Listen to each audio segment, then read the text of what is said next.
Hello, everyone. Welcome to today's webinar, Food Forward, Building Supply Chain Resilience for a Post-COVID-19 Digital Leap. We're excited to have you. My name is Megan Billingsley, and I'll be moderating today's event. Let's start with an overview of what we will cover during today's presentation.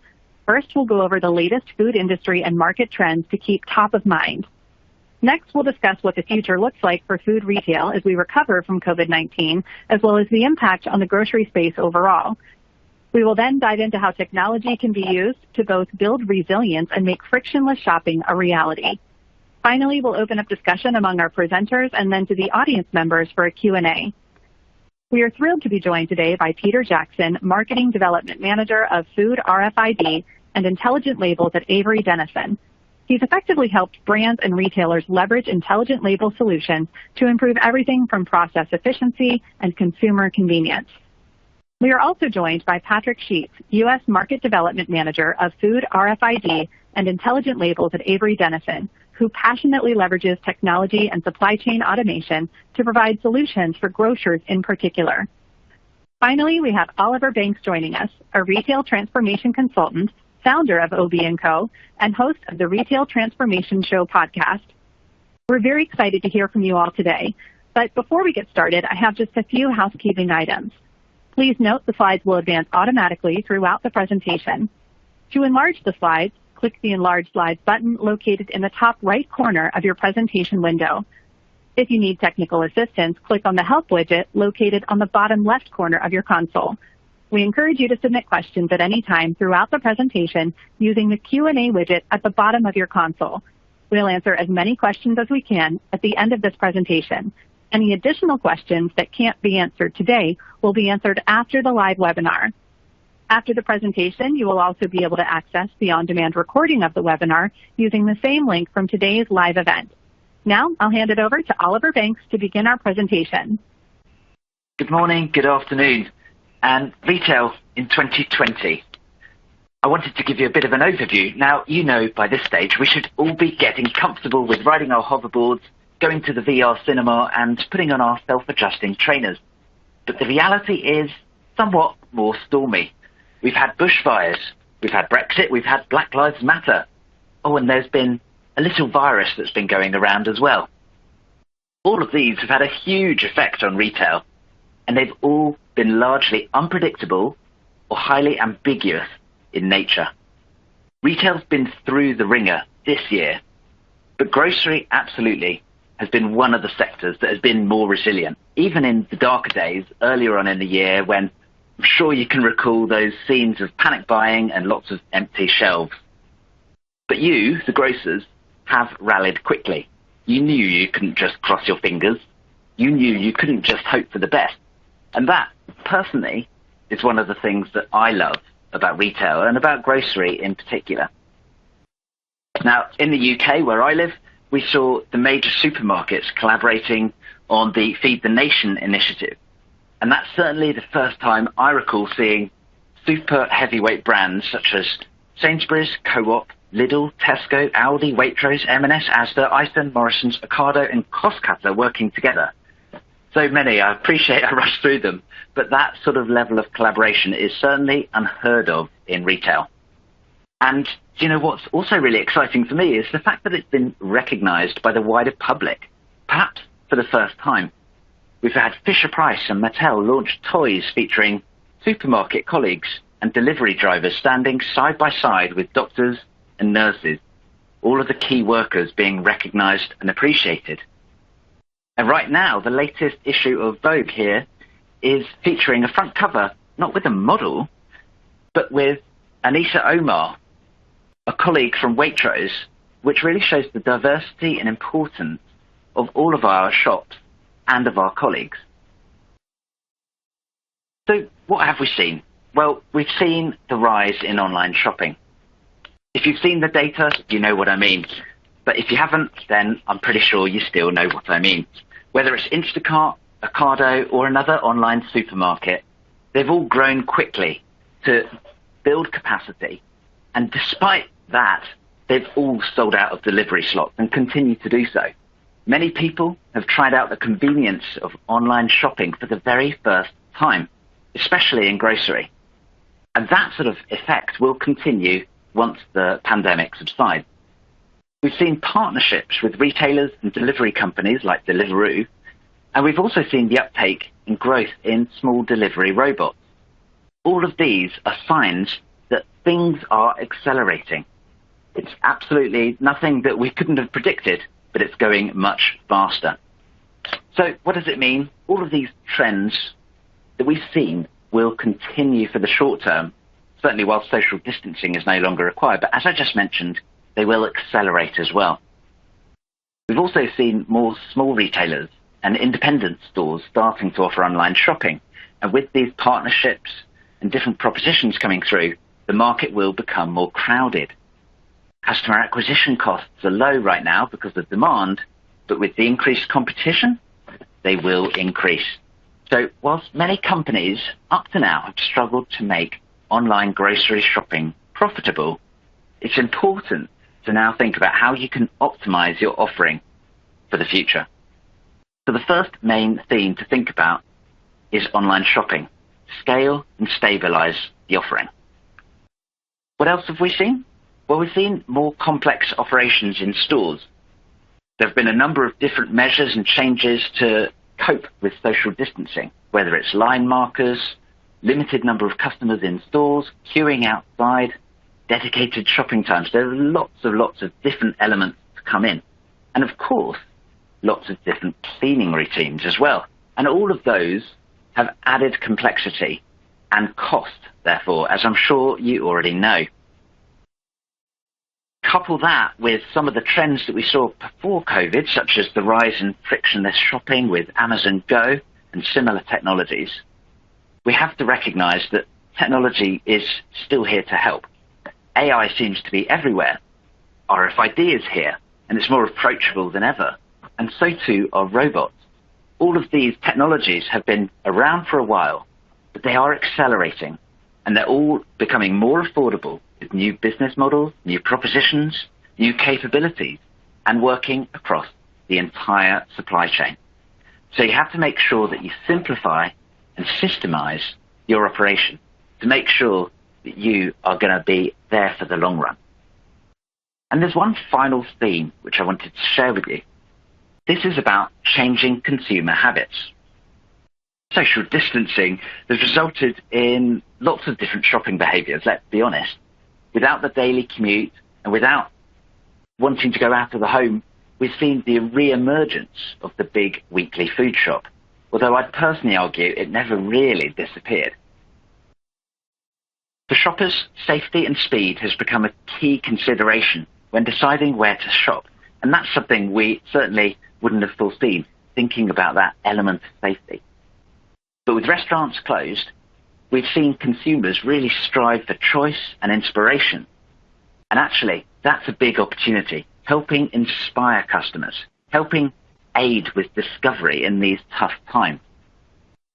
Elements like food boxes have come in, and they're building up the growth and interest, which is, again, really showing that it's growing excitement, growing convenience, and helping customers to become more inspired by their food. It's a great time. Collectively, we're all spending more time on social media, up to about 4 hours a day on average, and we're all becoming more curious and more conscious of all of our food and our shops that we like to shop in. But unfortunately, it's not all rosy. When we think about changing consumer habits, and with the potential of recession or even depression in the air, you have to look at key measures like the unemployment rate. And there's forecast, I should say, a large spike in the UK and in the US and in other markets as well, larger potentially than the 2008 crisis, which will unfortunately hit consumer spending and consumer confidence and put the squeeze on retail. Now, it's likely that discounters are going to be surging through again and growing their market share, and as we've seen before, that's not going to revert back once this sort of depression does decrease. So what does that mean? It means you have to stay relevant for your customers.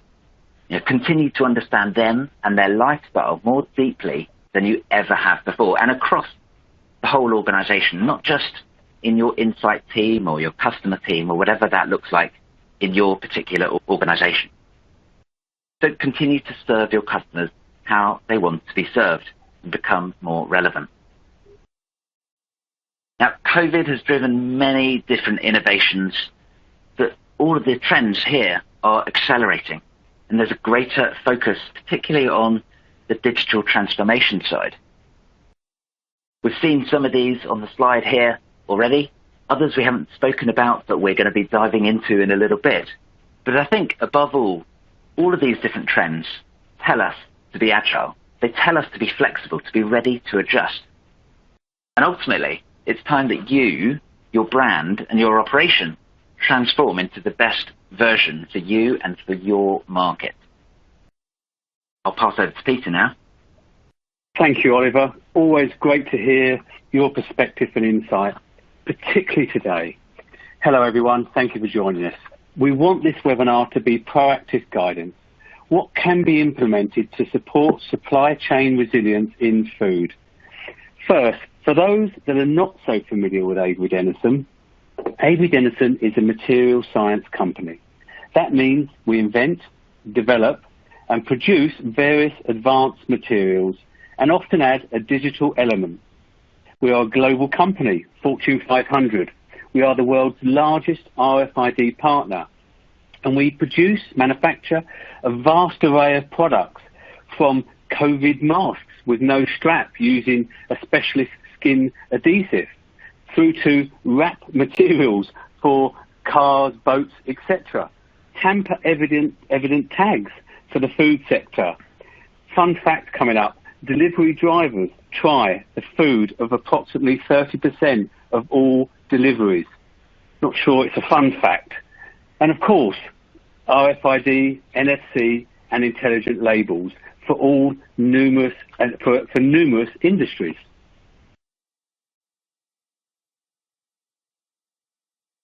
So I thought I'd open our session with a question.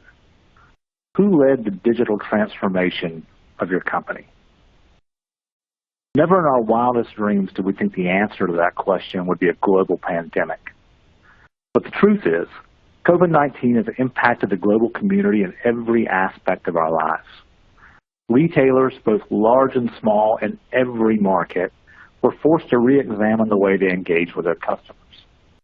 As they did this, we saw two different schools of thought emerge. Retailers either went back to basics, hunkering down and cutting costs, or they leaned forward and they adopted a new normal plus mindset, doubling down on digital and innovation. So with that being said, let's take a dive into what the future of food looks like post-COVID-19. So as we look at these topics, there were four areas we wanted to focus on: society, shoppers, grocery, and the QSR space. So as we look at society, an emerging trend that we're seeing is reverse of globalization. Local is the new hot topic. Manufacturers and consumers and retailers are all looking for local, and they're willing to pay more for local available products. We're also seeing a lot of business disruption. I think in the early phases of COVID-19, stay-at-home orders and safety concerns delivered a 1-2 combo punch that put the food industry on its heels. Manufacturing plant closures and lack of inventory visibility resulted in stocks of essential categories nationwide. I think as restrictions loosen, we'll see these disruptions become less and less, but as suppliers scramble to catch up with demand, we'll still see that as an ongoing theme as we move into the post-COVID world. If you look at the news, you hear a lot of negative. Rarely do you hear anyone speak positively about COVID-19. But we try to take a different look at that and say there were some positive things that came out, and there were some changes for the good.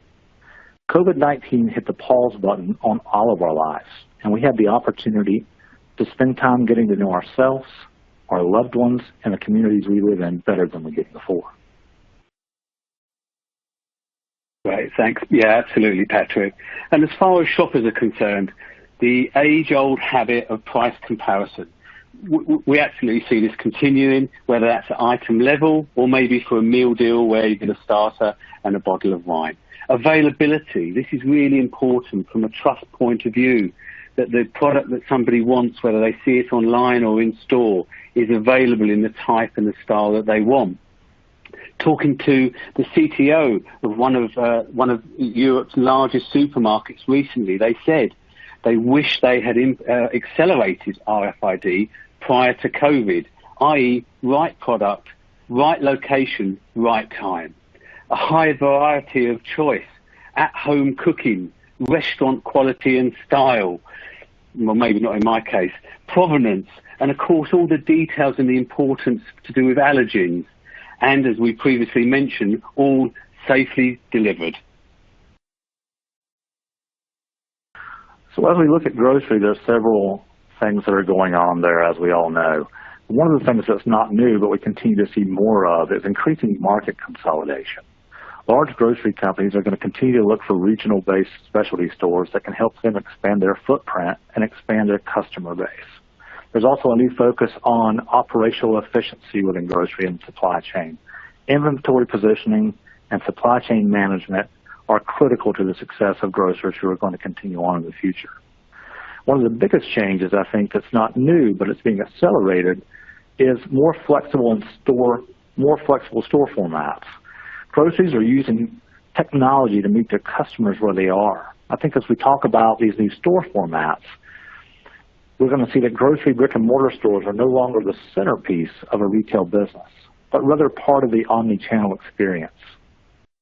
Smaller store footprints will start showing up in higher foot traffic areas. The retail floor may be condensed, where you may have a smaller offering, but it's curated and tailored to the communities they serve. At the same time, the back room may be getting larger, where it's not a traditional just stock room anymore. Those are being converted over to micro-fulfillment centers to support the demand of online grocery. And as Oliver mentioned, with online grocery, the usage has skyrocketed over the last 90 days due to COVID-19. We don't expect user adoption to stay at those levels, but we do feel like it'll sustain. And a lot of people who tried grocery for the online grocery ordering for the first time are going to integrate that as part of their life and their normal routines. Yeah, and quick service restaurants. People really need confidence in the ordering process. Will we see a change? How about contactless touchscreens? No, I'm not making that one up. What about perhaps it will be ordering through a mobile smartphone device with a built-in queuing app? Inventory accuracy to support demand fluctuations, smart packaging, safety and recyclable, traceability, the where and how the food is produced. Now, where and how RFID works today, a little bit more detail. So RFID is generally a tag or label applied to a product to give it a unique digital identity. It's used in most sectors today. It proved itself in apparel, where inventory accuracy previously was very, very poor. It was around, if retailers were lucky, sort of 60-65%. RFID, once implemented, moved that to the 99% plus situation. So clearly, from a consumer point of view of engagement and experience, but also for the retailer from a financial point of view, it was a huge move forward. And also it was ever so important to supporting the omni-channel situation. You may have read recently where Nike and Lululemon CEOs have called out the huge benefits that RFID has had on their business during the COVID situation. In the beauty sector, it's again availability, really important, because people have particular preferences on cosmetics. And the digital experience, where people really want the personal experience, and due to this current situation and moving forward, but also for ease, it's going to become this digital experience. Aviation, seeing some great examples now that are live with bag tracking, which helps not only the airport or the airline, but also the consumer peace of mind that their bags have, one, taken off, and secondly, arrived where they want to also be in the same place. And duty-free and food management. We see it in food with grocers, convenience, quick service restaurants, Smart fridges are really starting to see a huge growth, and of course in supply chain. Avery Dennison have developed specific food tags on metal for cans, microwave safe tags for so many applications, ready meals, soups, noodles, and many others, thought to be impossible only 2 years ago. We are turning each product item into a data-generating asset for the consumer brand.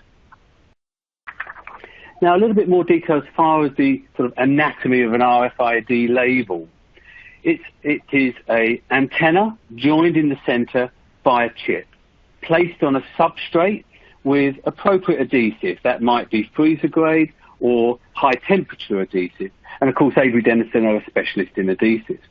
Topped with a printable face stock, that might be a recyclable paper, where you can put the price, the use by date, QR code, etc.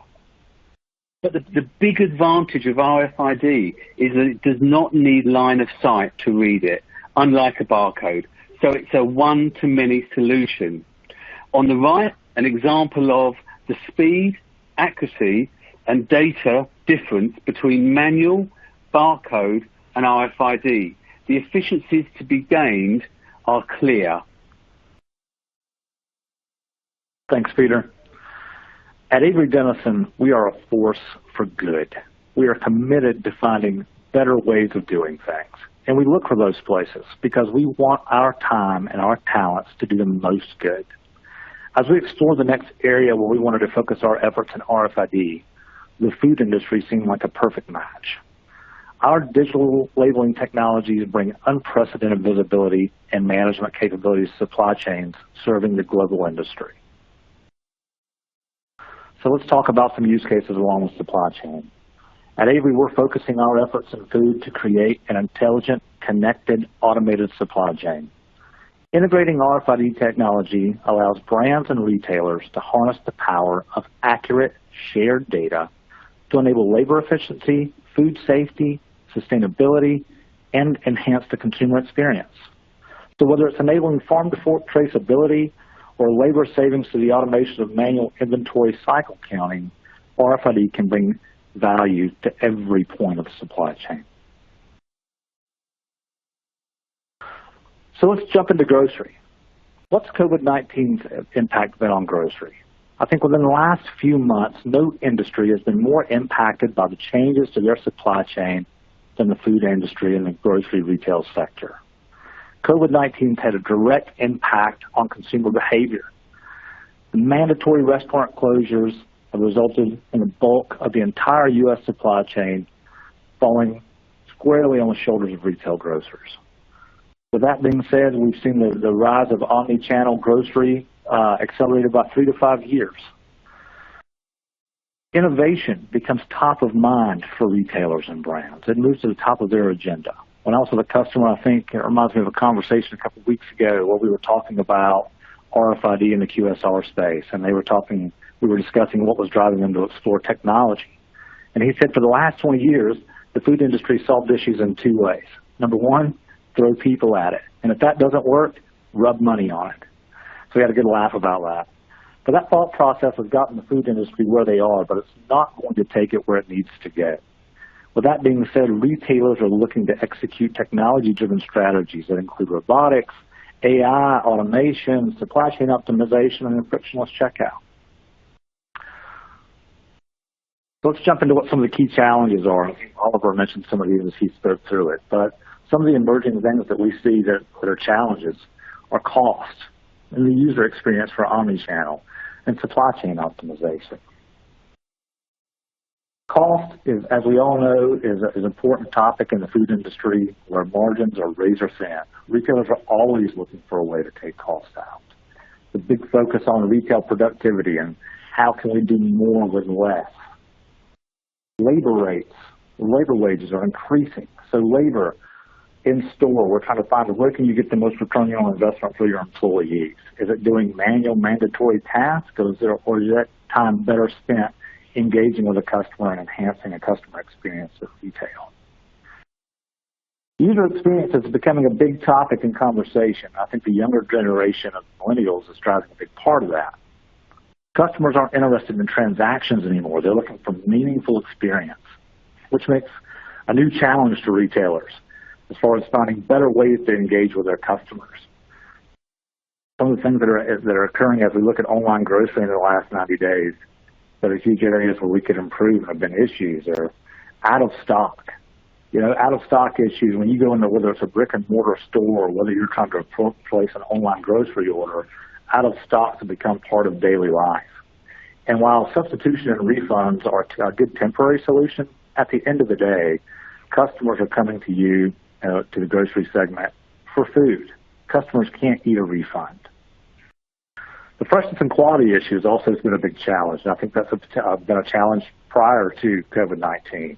Both the demand and the supply of managing fresh perishables can be volatile, and expiration date management becomes a daily race against the clock. Inventory management is increasingly difficult, but it's becoming increasingly important. I'll share a personal story. Just the other day, I placed an order, kind of a just-in-time order where I was able to grab a slot to put an order in for groceries for our dinner. And one of the key items we ordered was some fresh skewered vegetables. And we were going to grill those. We were going to have a wonderful dinner. And so my wife went to the grocery store and she picked it up. And good news, it was available, so we got it. But when we got it home and we went to pull it out of the package, the product had mold on the vegetables. So it was a huge issue for us. And it ruined the whole dinner, and it ended up resulting in a negative user experience for that retailer. Fresh perishables make up about 30% of a total store sales, but they can be responsible for 80% of the total shrink. The supply chain optimization piece, I believe there's also a lot of opportunity to improve in this space for grocery. The current process is working, but it's incredibly manual. And when there's a shock or a disruption, it becomes incredibly difficult to answer the questions of where product is, how much do I have, and what's the shelf life.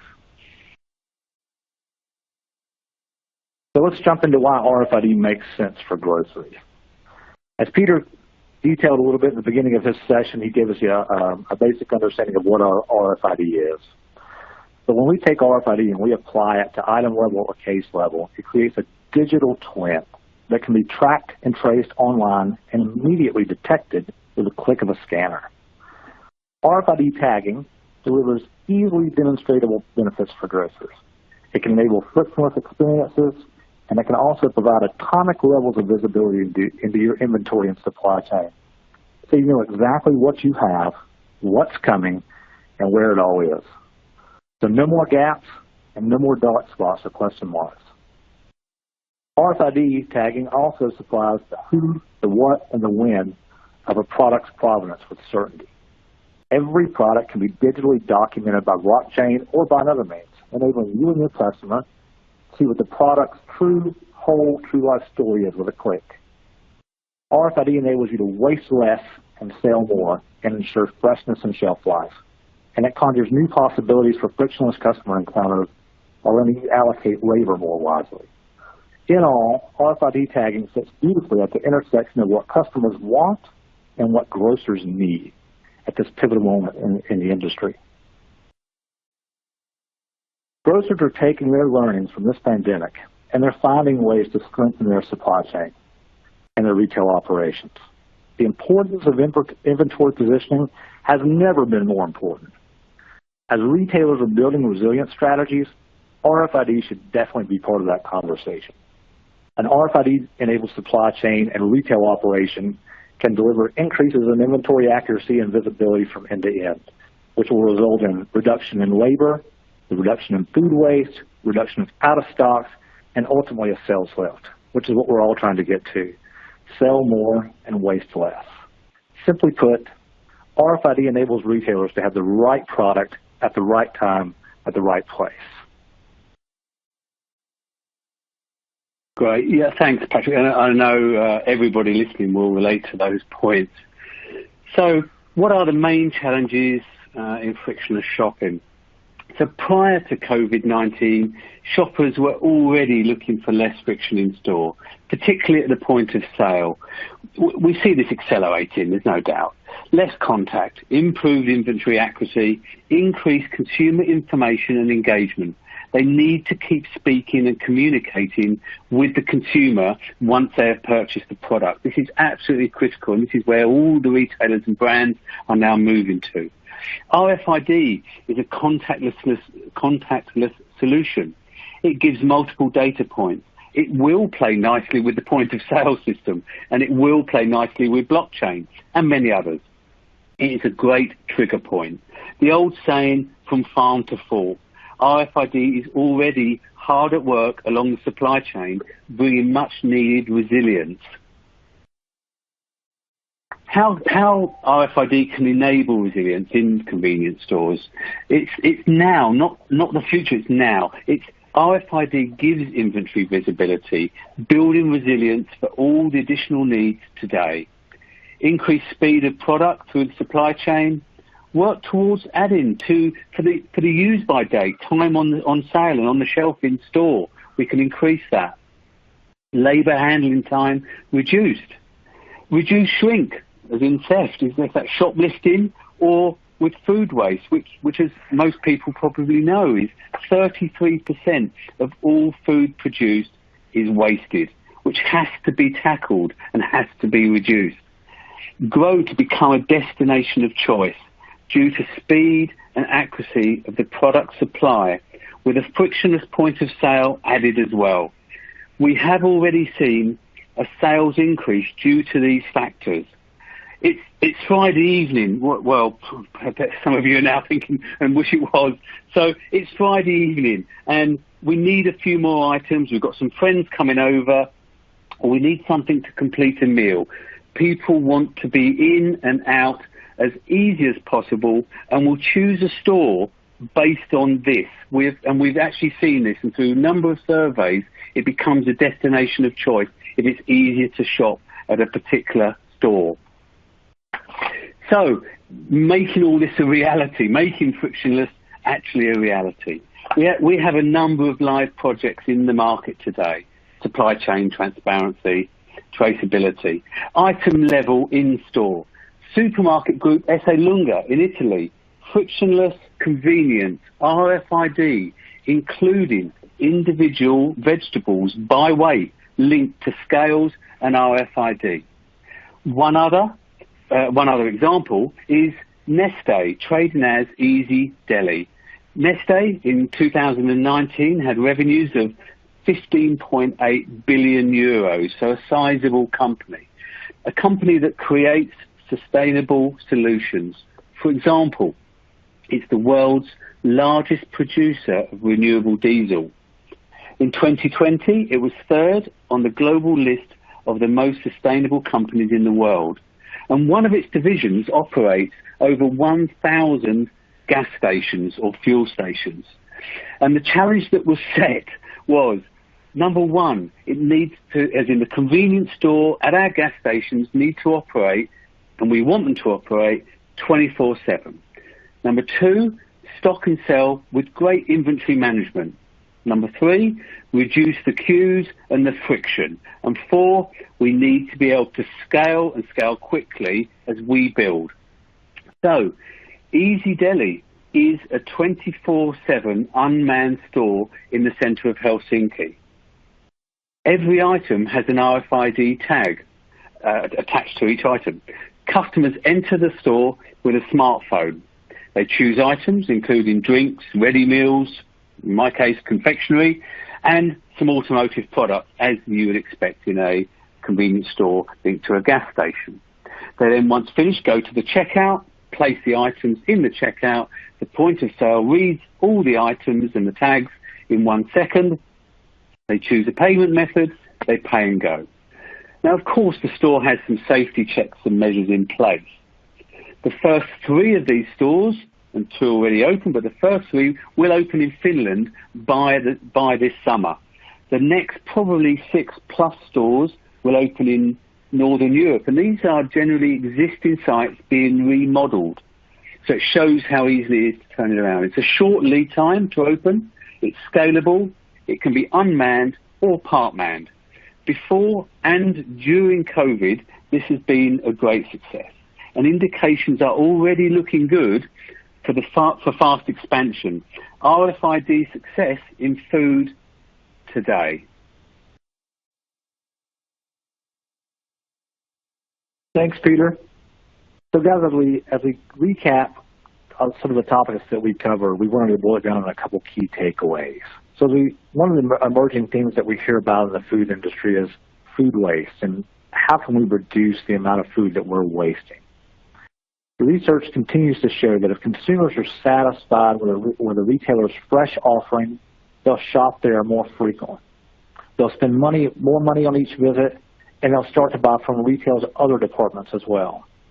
Item-level RFID of fresh perishables provides instant visibility to products about to expire, as well as the days left for on-hand inventory. It also streamlines the labor from hours to minutes, allowing staff to focus on customer experiences. Yeah, and as far as the frictionless store models, it's again the speed, accuracy, and convenience. The store layout and product quantity can stay the same or, of course, increase. There's no limit. You don't have to reduce what you can have on the shelves. So you can scale. There's less disruption and able to operate. Reduce touch points. Consumers need the confidence to shop in store, trust and resilient. For online grocery, as we look at omni-channel, let's be clear that brick and mortar grocery stores are here to stay. But business models must evolve as grocery goes to a digital transformation. Providing a positive user experience is a key to success in this journey. RFID can enable retailers to accurately reflect their in-store inventory to their online platforms, thus improving the user experience within online grocery. Yeah, great. Thanks, but I'm loving these takeaways. So interesting, so great. We're moving forward. So really on automation, remember RFID is a one-to-many solution. Increases speed, accuracy, better management of the physical footprint, and of course labor saving. You can pivot due to consumer demand, unexpected occurrences, not just a pandemic, maybe just the weather. Traceability, transparency, it's truly digitally connected. And that's why we believe in a future where every item will have a unique digital identity and digital life. And that exciting future is fast approaching with all the benefits and improvements to our lives.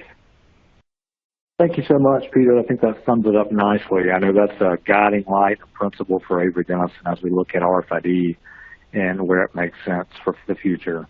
So that wraps up our portion of the web content. Let's take it to the Q&A session.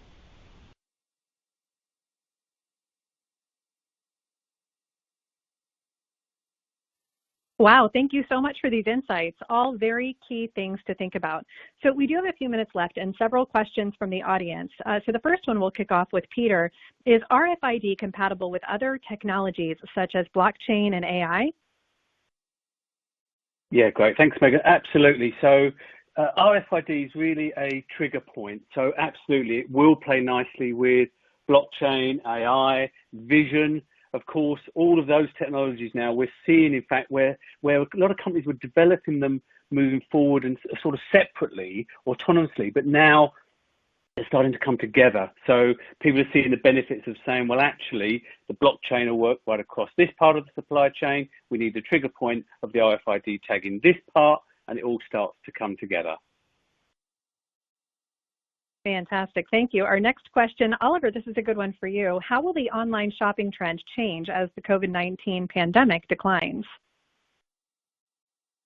Yeah, that's an interesting question. I was going to check my crystal ball for that one, but it's at the cleaners. So, you know, what an interesting question. I mean, people will return to stores ultimately when the pandemic declines. But it's important to remember that we've seen so many people start to use online shopping for the very first time.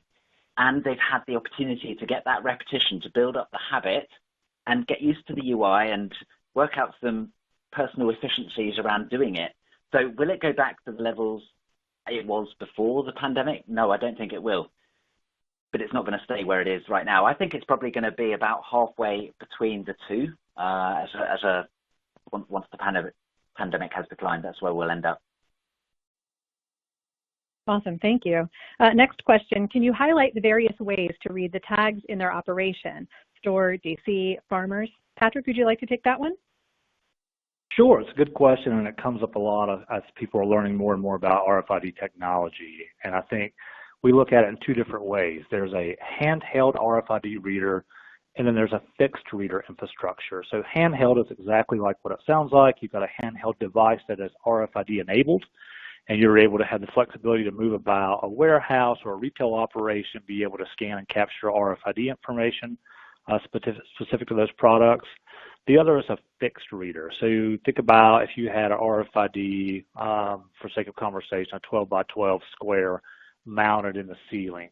And as product moved around in your distribution center or back of house, as a pallet were to move under that RFID reader would detect and activate those RFID labels and capture the information within a fixed reader infrastructure.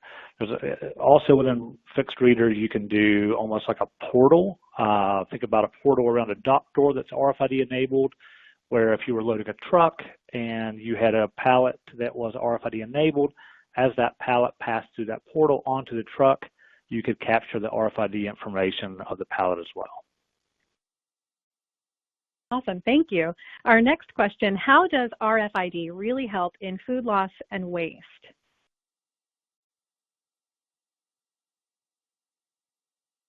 I can jump on that one. So yeah, I'm more than happy to jump on that. So as we talk about waste and really specifically freshness management, what we've seen as we look at RFID in food and retail operations is as we encode and we look at the encoding schema for the information that we're encoding on a tag, we're encoding expiration date as a piece of that information. So not only is it a unique identity to say, hey, I'm romaine lettuce or I'm a loaf of French bread within a bakery, but you encode that with data rich information, so like expiration. So it helps two things. Number one, from a labor perspective, an associate doesn't have to walk the floor and handle every single item on a retail floor and try to find expiration date, which there's no standard, so they could be in different places throughout on every product that you're looking at. And then you can quickly get that expiration date information and you can take action on it, right? So you can build a better production plan. You can get the analytics inside as far as what your daily usage is. You can take actions and know how much shelf life you've got on product on a retail floor so that you can mark that down and have an opportunity to gain some revenue before it actually reaches the expiration date and has to be pulled from a product. So that's where we're seeing that level of inventory visibility in retail operations, where consumers can quickly and accurately capture that expiration date information, build a better production plan, and then make sure they're building the right amount of product on shelves to reduce the amount of product that gets thrown away at retail. Perfect, thank you. Our next question, Peter, this may be a great one for you. How can our suppliers leverage RFID technology? Thanks, Megan. Yeah, absolutely. So there's a number of ways we can work with the suppliers. So certainly from pallet level, case level, even through to, of course, item level. Avery Dennison has worked extremely hard to build effectively a business case, proof of concept, so we can put all that together, and then you start with some really easy, simple testing in for example, in a warehouse, putting a few tags on some cases, see how that feels, see the look, as in, can you read it? How can you read it? Does that work in that environment? Do we need to adjust it slightly? But they're really easy, very simple, quick tests that people can try and then start to move forward. So that happens. And then, of course, we're all ready to scale. So as far as then put it out to multiple sites, and as far as the information and support regarding hardware, software, and of course the tags, then Avery Dennison is very well positioned to support right across the supply chain, including any partners that we would work with, and then we can put it all together. Awesome, thank you. Our next question, what are the barriers to adoption of this technology, particularly upstream the supply chain? Farmers, processors, would anyone like to take that?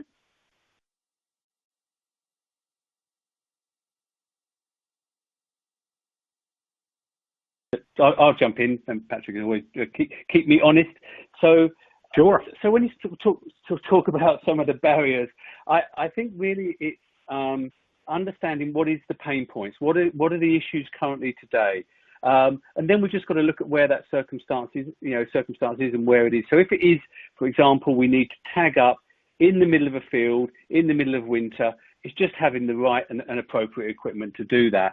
But all of this is being done today, so certainly it can be done. And I think that's a lot of it. Of course, in food, it can come from sort of half a mile away, or it can come from 5,000 miles away. So there is quite a bit of thought needed and an understanding of that supply chain, but certainly it can be done. So yes, there's not so much barriers.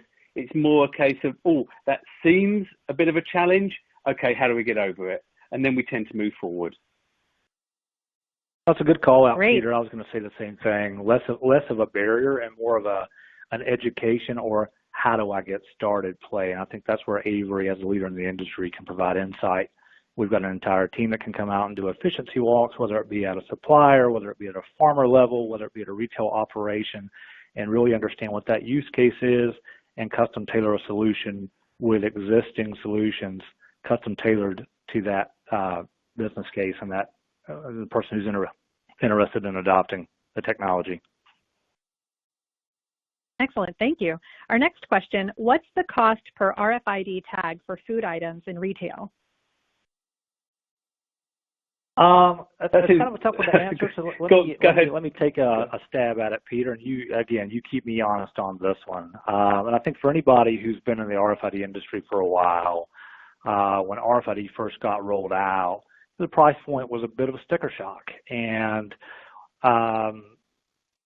people still, even with the price point there in the apparel side, for example, saw the value in RFID and implemented anyway. So I think over the years, as technology's evolved and market landscapes have changed, we've been able to really see the market and RFID technology get a foothold. And Avery Dennison, as a manufacturer, we manufacture billions of tags on a yearly basis, and it allows us to leverage the scales of economy that have helped drive that cost down over the years through lean manufacturing and just manufacturing expertise. Again, I don't want to lead anybody astray because a lot of, as we talk about pricing, obviously we know volume is a factor in that piece, but I would say as a safe ballpark for an average inlay price in the food space, we're looking at a 5 to 7 cent range. Yeah, no, it's good overview, Patrick. And I was just going to say the other part is, it does depend on the needs of whether it's, for example, if it's item level, so what products are you then looking to tag? So Avery Dennison have developed, as I said earlier, specific tags for different items, whether it's on metal or microwave safe, etc. So one, it will depend a little bit on volume, as Patrick said, but will depend a little bit on the construction of the tag. But overall, what we're finding now is that conversation, that sort of question of the initial of you walk in and we start talking about looking at this, and it's okay. So what is the price? That seems to have changed over the last 18 months. It's very much now. These are my pain points. What does the business model look like? What is my return on investment? And now let's get into the detail, because if the return on investment is good, and clearly that's where we want to get to, then we can apply the tag appropriate to that. So it's really understanding that business model. What are my pain points, and how do I put that return on investment together? And of course, when you layer that across, whether it's just in store or across a supply chain or across all of that, then it starts to really show up. And clearly, all the things we talked about today add that value, and then we can build that return on investment and makes it the whole point to look at. Perfect, thank you. Our next question, to what level can RFIDs be stuck to products?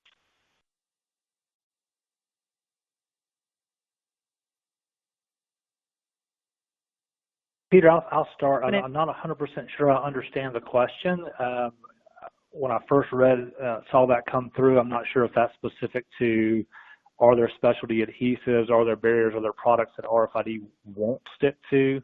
If I'm off base on that, let me know, but I'll continue down that thought process to say we've got an entire team. We're an adhesive labeling functional material manufacturing company. That's what we do, and we've got a wider range of specialty adhesives if needed, freezer-grade adhesives, and things like that to be able to select the right face stock, the right inlay, and the right adhesive to make sure when you put an RFID label on your product that it's there until it doesn't need to be used any longer.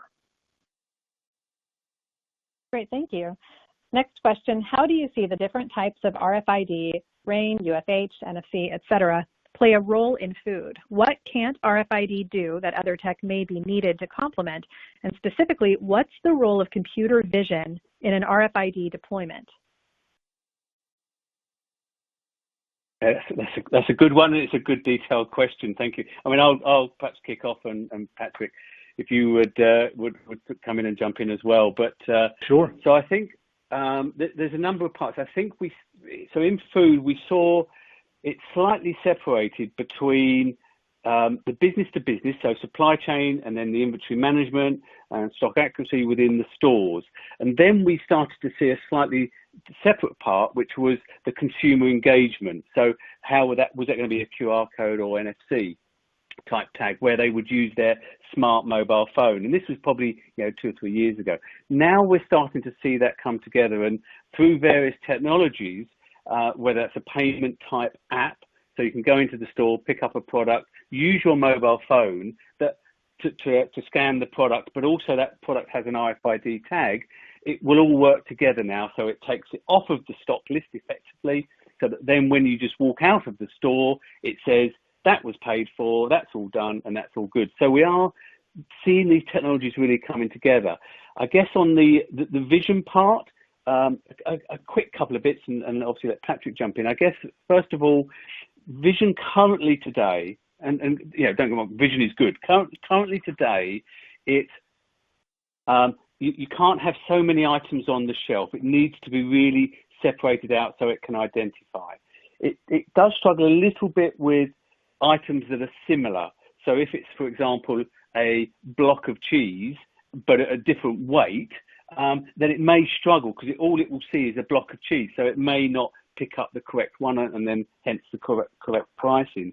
But again, we're seeing this where this is now starting to come together where they're all, as we said earlier, starting to play nicely. So it's really important that I think what's happened is the development through the RAIN RFID and NFC tags, etc. Now that technology is really also starting to work together, which is going to be a benefit for the B2B and also for consumers.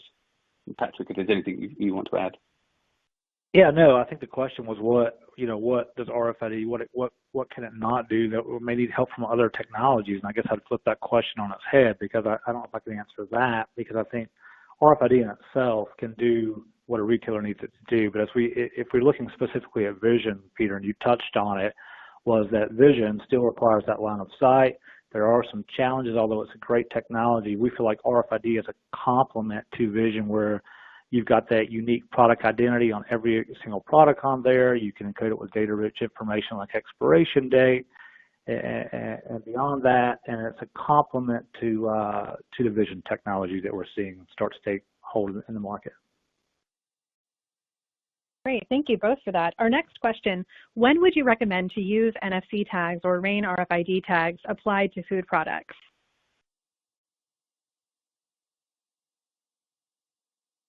I guess out of the gate, my first reaction would be, as we look at NFC versus RAIN RFID, it really goes back to what are we trying to accomplish and what problem or what solution are we trying to deploy for a customer. So if we're looking at inventory management or inventory visibility, and that's a challenge, I think we'd go with RFID, RAIN RFID tag. If we're looking at consumer engagement, where you wanted a customer to be able to interact with a product, I think you could do it both with RAIN RFID and NFC. But if we're looking at saying, all right, this customer's taking this product home and they want to interact with it, you can do that, as we know, with NFC technology with a cell phone, whereas RFID right now would require an RFID reader. And I know in the States we're quite not there from a technology standpoint, but simply put, I would say it really depends on what the use case or what the solution we're trying to develop for the customer is, as far as whether we would suggest NFC or RAIN RFID. I don't know if you wanted to add to that, Peter. Yeah, no, I think you covered it absolutely correct. I think this, it does a little bit at the moment depend on the use case, as you quite rightly said, but that can soon be identified, and then but it all starts to play together. And I think that's the important part, is giving, we talked about the pain points and then the solution, and then really, that from our point of view, that's what we want to do, and that's what we are doing, is giving that support to ensure it's the right solution.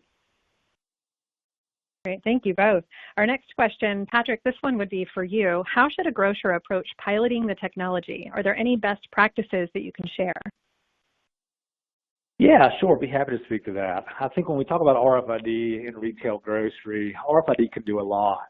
But as you heard Peter and I talk a little bit about it on this webinar, what it can't do is solve a challenge or solve a problem that's not there. So first, it's understanding what a grocer is trying to accomplish within retail.